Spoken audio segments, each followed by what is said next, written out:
Well, what have we got here? It looks like a complete and utter mess of weapons. Today I'm going to be having a sort out with some webbers, try and set up 3 new configurations of webbing for different roles, apply a couple of things that I've learnt, and I thought as I do bits and pieces I might as well share it with you guys. So here we go. Right, I think this is what we'll start with.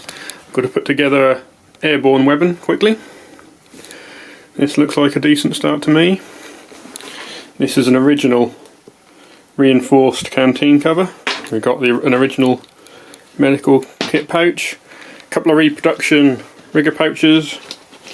These, I absolutely hate these, but that is what it is. I have yet to find some decent ones. M3 knife inside M8A1 scabbard, but with the clip removed to put it on like what an M3 was, because I haven't found an M3 scabbard yet. The pistol belt is an old one, I believe that's a Miltech one. I haven't got any real pistol belts, which is weird. I'm going to have to pick up a load of them at some point. And then we've got a old pair of reproduction suspenders with some felt pads added to them. I'm going to put my original suspenders on my Cartridge belt, so not for this one. Right, I'll whack this all in here and see how it looks. And here we are, guys, that's the first weapon put together. Just a very simple basic setup. 2 rigger pouches, the reinforced canteen pouch, medic kit, M3 knife in the M8A1 scabbard, all on suspenders and belts. Need to get hold of me another rigger pouch, which we will pop here, fill that out a bit, but this will do quite nicely for any weapon I want to take it out with. That'll do for the Thompson, the Carbine or the Garand, depending on what we're doing on the day. So that's a very simple Airborne webbing setup. Oh, musette bag, before anyone says where's the musette bag, I always keep the musette bag separately because I use it for so much during the day, so taking it on and off constantly would just be a nightmare. So, on to the next one. So, weapon number 2 will be the cartridge belt.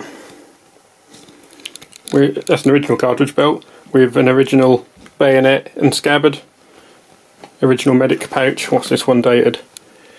1942. I don't know when the belt's dated, unfortunately the prints have all worn off. Got a reproduction canteen pouch because I really need to get hold of a couple more original ones of these, but that's nicely weathered and worn, and that fits with the belt pretty much perfectly, so I'm fairly happy to use that one. And then, if I just get out of the light, a set of original suspenders. Unfortunately the markings on them are so worn that I cannot figure out what year they're from, but they do have a lovely bit of wear on all of the buckles, and that makes them look quite nice. So they'll go on that, and if I can just find myself a proper canteen pouch, that'll make an entire original weapon for this one. So let's see if I can pop this together a bit easier than the last one, because that took ages. So here we go, guys, here's the second weapon finished. Let's quickly go over this. So again, we've got the original medical pouch, original scabbard with original bayonet, got the original cartridge pouch, belt, sorry, the reproduction cover, which I'll replace when I get a chance, and the original suspenders, which were a bit of a pain to set up, because it looks when they were made, someone made a bit of a mess of rivet and that strap together, so it pulls in a weird way, but nothing you can't live with. Probably have to get a bit of lemon juice on them, just clean them up a little bit. And again, we'll not be wearing this with a musette bag or a haversack. If I need the haversack, that's right there. I'll get a bit of zoom in. There you go. So I'll be having that separate in the vehicle or on the display, or just using the musette bag as I do with everything inside it. So pretty happy with that one. We'll swap this out at some point though. Right, on to number 3. Right, number 3 is clutching at straws a little bit. I've got to set this weapon up specifically to use with my carbine, but we're stretching a bit thin on what we've got left now. So we have a terribly weirdly coloured, weathered but still horribly coloured reproduction canteen pouch, a reproduction medical kit, but this one actually looks really nice. 3 different reproduction carbine pouches. This one I originally thought was original, but there's no way, that's got to be reproduction, it just doesn't look right. We got a reproduction scabbard and M3 knife. A really quite worn out, as you can see here, reproduction belt. And a set of reproduction suspenders, but these suspenders are perfectly fine. They're probably about the only piece of this setup other than the med kit that doesn't look a bit rubbish. So I'll set this up, but basically this is going to be something that's looking at replacing every single part of it a bit at a time. Oh, and we'll pop the compass pouch on this as well. Alright, let's get to it. Right guys, so the third weapon didn't quite go to plan. I've had to make some changes. So what we basically found was that I am not putting them leather scabbards on belts, they are just miserable. So what I decided to do, because this one needs to be kept light, it's only for a carbine, just when I'm out about in the Jeep. So I don't want tons and tons of equipment on this one. So what I ended up doing is taking the M3 fighting knife in the M8A1 scabbard off the paratrooper weapon and putting that on this. We've got 2 carbine pouches, the compass pouch, the awful reproduction water bottle pouch, and the medical pouch. So this is all temporary. I need to I'll swap out every item on here for an original at some point, especially the belt. The belt is knackered. I'm just kind of putting this together as it's what's available. So that'll be the basic carbine weapon for when I'm doing armoured divisions things. And let's see what's happened to the airborne one.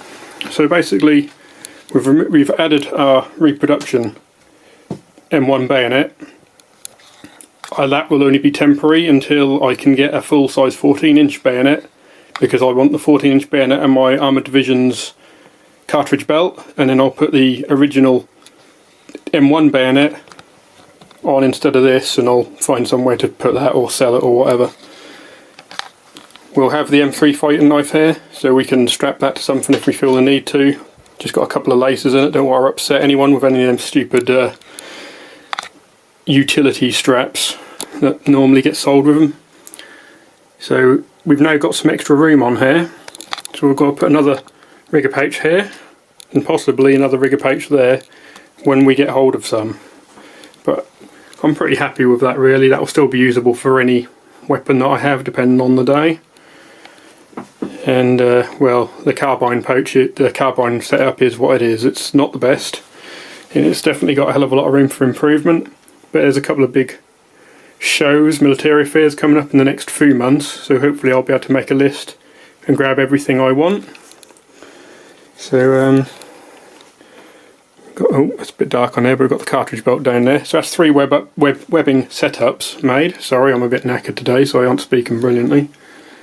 And yeah, any thoughts on anything to do to improve them? Again, constructive criticism is always welcome. And just remember that they won't be having haversack or musette bag on them, because I will always keep that item separate to have in the vehicle. I need to be able to jump into vehicles sometimes at events and drive them about in kit, and it's very difficult to drive a vehicle with a haversack on your back. It just doesn't work out. So you can say it's fab if you want, but there's plenty of photos of them walking around without them on. So I think that's all we've got for time for today. I don't know what we're going to do next. Maybe have a look at some of my other equipment on here. Terrible lighting because the bulbs are all the wrong way around. I'll probably do the Thompson video next. So hope that helped you all, and I'll see you again another time.